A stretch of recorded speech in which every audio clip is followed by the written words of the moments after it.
Hello everyone, Panzer J back with a new video. This video is going to be on the latest addition to my collection. This came in the mail yesterday. Very happy with it. We're looking at a German World War II Tunic. And this is the Model M 1936 edition, so it's a pre-war Tunic. And this is a combat tunic, so this would have been worn in combat or under, combat situations as opposed to a dress or service tunic. It's overall in excellent condition. It does have a few moth nips on the left sleeve and on the back of it, but overall it's in really excellent condition, and it definitely doesn't detract from the overall quality of the piece. And this individual was a member of a Panzer Unit, and we can tell that from the pink pipping here along the collar tabs and the shoulder boards.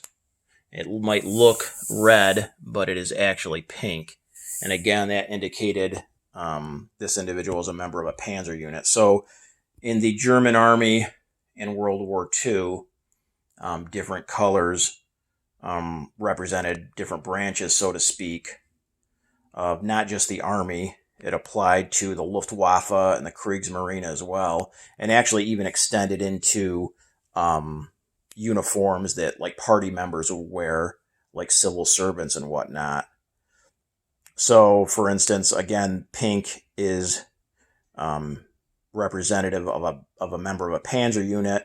In the German Army, white would indicate a member of an infantry unit, red, a member of an artillery unit, and so on. And they had that for mountain troops and engineers and communications. It applied to whatever branch you were serving in. And again, that even extended into the Luftwaffe. They had their own colors for whether you were a member of a flight unit, a paratrooper, artillery, communications, the Kriegsmarine, the German Navy. They all had their own color system depending on what branch you served in. And this individual was, again, not only a member of a Panzer Unit, but he was a member of a Panzer Rifle Regiment. So he wouldn't have actually been in a tank. He would have been part of the infantry component to a Panzer Unit, Panzer Division. So most of the infantry components to a Panzer Division would have hopefully been lucky enough to be transported by half-track, but there was never enough half-tracks to go around. The German industry couldn't keep up with demand. So typically for a Panzer Rifle Regiment, you might have one battalion of the regiment in half-tracks, the other battalion or two, depending, in trucks even. So hopefully this individual was lucky enough to be transported around by a half-track. But again, he would have been in the infantry component to a Panzer Unit, a Panzer Division. And let's take a look at how we can identify him as an officer. Again, he's an Oberlieutenant, first lieutenant. And we can tell that a couple of ways here. On this shoulder board, you have a gold, it's a little bit faded, but that is gold, gilded pip here. And that indicates an officer. So if this was silver, it would have been for an NCO, and embroidered would have been for enlisted personnel. So that's one indication that he's an officer. And then we also, up on the shoulder board, we have the Gothic letter S, a cipher. And S would have been for school. So this individual could have either been a graduate of or maybe an instructor at a Panzer school. And then the number 3 is just possibly an indication of the unit he served in. And you can see the pink pipping along the entire shoulder board itself.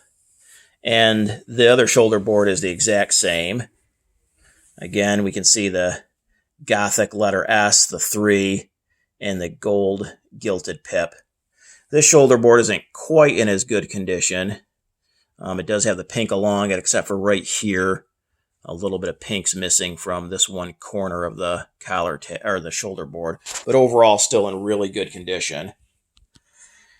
And then for the collar tabs, we got the 2 columns here, and that's on both collar tabs, obviously. And that, again, indicative of an officer. So those are the telltale markings for an officer. If we take a look at some of the rest of the tunic, we could take a look at the breast eagle here. And that's a sewn-on breast eagle in really good condition. The eagle clutching the swastika in its talons. And that is above the right breast pocket, as it always is. If we take a look over here at the left breast pocket, we see some loops here. So on the pocket itself, we got 2 loops. And then above the pocket, we've got 2 loops. So this individual would have had some kind of award, whether it's a combat award or maybe an annexation medal, something like that, would have been here on the left breast pocket itself. And then above the pocket, these 2 loops here would have been for a small ribbon bar. And neither of those came with the tunic itself, but obviously you can tell that at some point this individual had at least one additional medal and the small ribbon bar. Now, in the buttonhole, second from the top, which is where this ribbon would have been worn, is an Iron Cross second class ribbon. So this is just the ribbon itself. This individual chose not to wear the Iron Cross second class, the cross portion of it itself, just the ribbon, and that was typical, especially if you had been awarded both the Iron Cross first and second class. They wouldn't have worn both crosses themselves on the tunic. As this individual has here, he would have just worn the ribbon for the second class in the buttonhole, and then maybe worn the Iron Cross first class on the breast pocket itself. And I've got a few medals that I'm going to show you. And we're going to kind of not necessarily pin them on the tunic, but kind of show what they would have looked like if this individual would have worn, if he would have won and then worn those medals on the tunic itself. The tunic, as you can see, it's a 4-pocket style, which again is the M36, 1936. Pockets themselves, 2 breast pockets, 2 lower pockets down by the waist area. The buttons all intact, silver gilt to each of the buttons. And then the sleeves have the French style cut to them, which again is typical of the M1936 pattern. And then you do see some more of the pipping, in this case pink for the Panzer Unit, along the sleeves themselves. And as you can see there's one of the little moth nips that I was talking about, but it's kind of even hard to see unless you zoom in, so it really doesn't detract much at all from the tunic itself. So let's take a look at some of the additional medals I have and where they might have been placed if this individual had won those. And these are all authentic World War II German medals. So first we've got an Iron Cross First Class. So that would have been worn on the left breast pocket here. And I wouldn't be at all surprised if that is what was actually worn there, especially when you consider he's got the ribbon for the Iron Cross Second Class there. So that is an Iron Cross First Class, and that's where that would have been worn.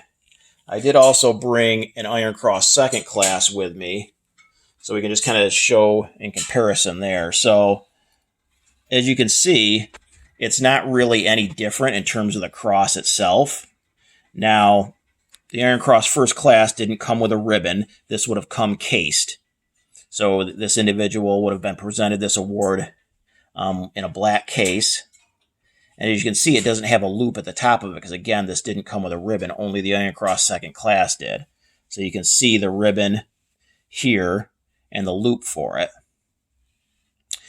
And what an individual would have done, just in the case is what this individual has done, is they would have taken the ribbon off and then put it into this buttonhole here. And you can see, if you compare the ribbons, they're the exact same. So this just so happens that this second Iron Cross Second Class still has the ribbon attached. So that would have been an Iron Cross First Class. Then if we would have went up kind of the next step up in terms of awards above an Iron Cross First Class, would have been a German Cross in Gold. Now this wasn't around at the beginning of the war. I believe it was first introduced at the end of 1941. And this would have been a step up in valor and really just below the Knight's Cross of the Iron Cross in terms of the most prestigious awards given out by the German military in World War II. So here we have a German Cross in Gold, and that would have been worn on the right breast pocket. Now, I'm not sure exactly if regulations stipulated where those awards would have been worn, but in every photo documentation I have, it's always worn on the right breast pocket. So that would have been where the German Cross in Gold would have went. We also have a wound badge, and that would have been worn over here next to an Iron Cross First Class. And the wound badge would have been, obviously, for wounds received during the war. Black was the lowest grade of the wound badge, and that was for a single wound. And then there was also silver and gold. Obviously, the more wounds you received, you accumulated over the course of the conflict, the higher grade of that. Or you could have just received a higher grade, even for just a single wound, depending on the severity of it. So, a very serious wound, like maybe that required an amputation or a prolonged hospital stay, would have gotten you a higher grade of the wound badge, even just for that single wound. Then we also have an infantry assault badge. And again, this would have been worn over here. So the infantry assault badge given to members, obviously, of an infantry unit. So this individual, even though he was a member of a Panzer unit, since he was a member of the rifle regiment of that unit, he could have qualified to receive the infantry assault badge. And then finally, I brought along a close combat clasp. So this is the bronze edition. There was also silver and gold as well. And that was for X number of days spent in close combat. So obviously bronze was the lowest grade of the award. So for X number of days, you would receive the bronze, then the silver and the gold, and so on.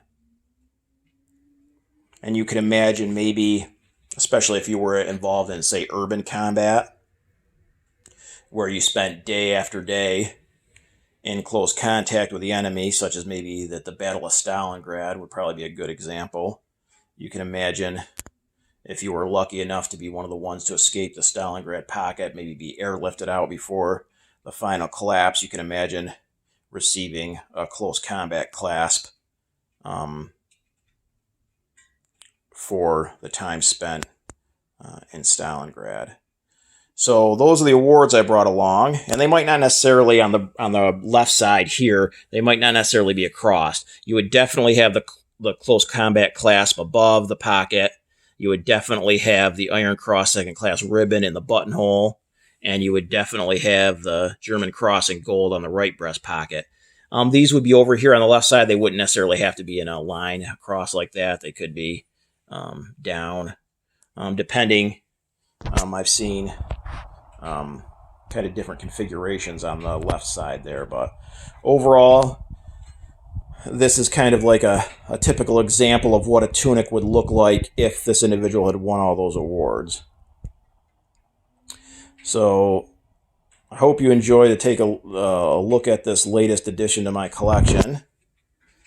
Again, very happy with it. Think it's really cool that at least the ribbon to the Iron Cross second class came with a tunic. So you know this individual won at least that award. I think that's really cool. And again, it's overall in excellent condition. Going to have to go put this up on a mannequin now and display it in my World War II room. Again, hope you enjoyed a look at this M1936 Panzer Rifle Regiment Tunic. And we'll see you again next time. Take care for now.